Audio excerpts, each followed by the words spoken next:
So on Saturday, Meghan Markle and Prince Harry had a glorious wedding. People from all over the world descended on London to show their support, to be there for them. Hundreds of millions of people from all over the world watched it. They were captivated. Women in particular were very excited about the wedding, especially black women. Many of these black women who were excited about this black woman marrying Prince Harry, becoming a princess, were the same women who were just days ago criticizing Childish Gambino for being married to a white woman. Nevertheless, they were very excited about the princess, Meghan Markle, marrying a white man. Now, I posted a comment on Instagram reminding people about the British Empire's role in slavery and oppression around the world. I wasn't even attacking the union of Meghan Markle and Prince Harry. I was basically reminding people of the British Empire's role in enslaving and oppressing black people around the world in the past and the present. It's important that I say present because a lot of people were saying, well, that happened a long time ago. And they forget that the British Empire, that Britain still has a hand in oppressing black people, even in Africa.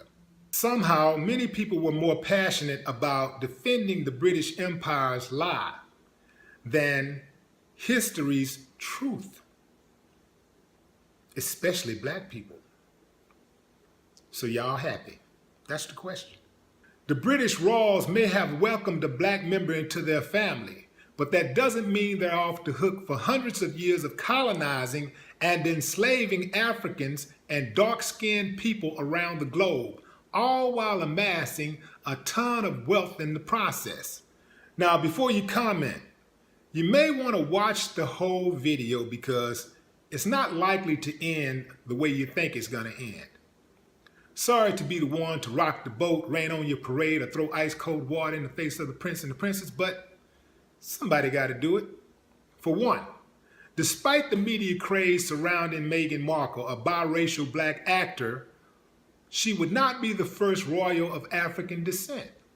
There was Philippa of Hainaut, the queen consort of Edward III, and Queen Charlotte, who was descended from the black branch of the Portuguese royal family and whose namesakes are the cities of Charlotte, North Carolina, and Charlottesville, Virginia. Harry's grandmother, Queen Elizabeth II, is the great-great-great-great-granddaughter of Queen Charlotte, the first black queen of England.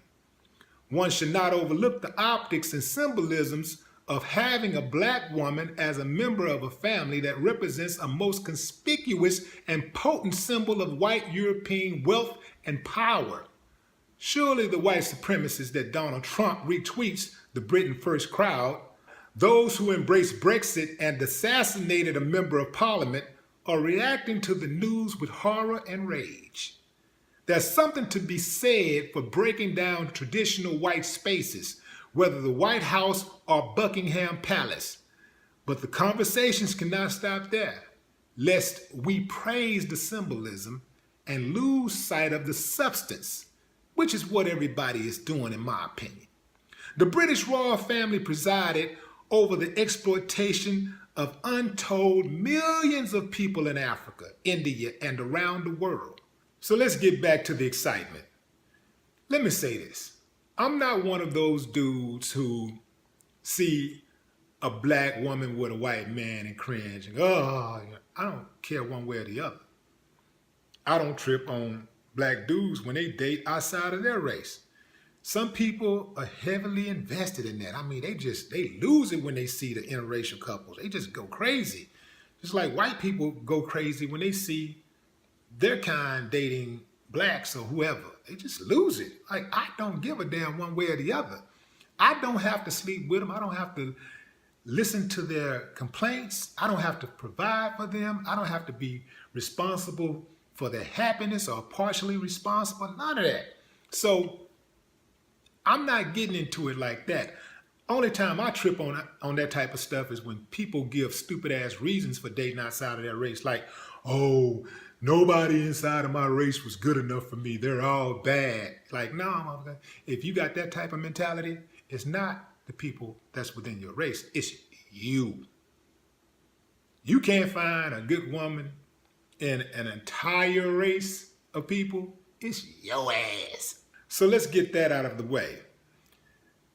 When I first heard about this royal wedding and the relationship between Meghan and Prince Harry, I really didn't have an opinion one way or the other. But I looked at the union part of it and what was propping the union up and this power structure. And I'm like, she's going to marry into the royal family that's responsible for all of this abuse against black people around the world. All of this oppression that still continues. I got to keep reminding y'all because somehow people think it's in the past. It's still happening today, right? So she's going to marry into that family. So is Prince Harry going to use his white privilege to break down some of those barriers of white supremacy? Is he going to try to make some of those wrongs right? If he's not, then to me, it's like wasting white privilege. I mean, if he's marrying this black woman, and he's the one of the good ones, right? You would think that he's going to try to do something to improve race relations, not just between him and his wife, but he got all of this power, right? He should be able to use some of it. But as I looked into Prince Harry's background, I came up with some interesting facts. Besides the fact that he was a wild child, now a lot of us were wild. I mean, I know I was wild in my 20s. But Prince Harry has a hairy side, very interesting side of him that a lot of people are just unaware of. So let me remind you. Check out Prince Harry when he went to a frat party as a Nazi. Now check out Prince Harry at the frat party with his friends, dressed up as a Klansman and in blackface. Ain't no way around this. Everybody knows that these are two of the most disrespectful symbols aimed at black people. The Klan's uniform and the blackface. Everybody knows that that is very offensive to black people. But black people got a short memory. It's like they never either they forgave or they just didn't know about it or whatever, but they just have a very, very short memory and a very, very forgiving. So I was just thinking to myself, like, there was a time when these so-called masters actually married and had children with their black slaves. And there are some white guys who get off to that type of relationship. They have a master type slave relationship with their woman. I don't know what goes on behind closed doors, but I'm just saying I know of cases like this. I am not making this up. I've heard of these type of cases. I made this video so that you could be reminded of what and who you're cheering for. The British royal family presided over the exploitation of untold millions of people in Africa, India, and around the world. The British national wealth and the riches of the British family was built off the backs of black slaves, making the Industrial Revolution possible and leading to the suffering of black people all around the world to this day.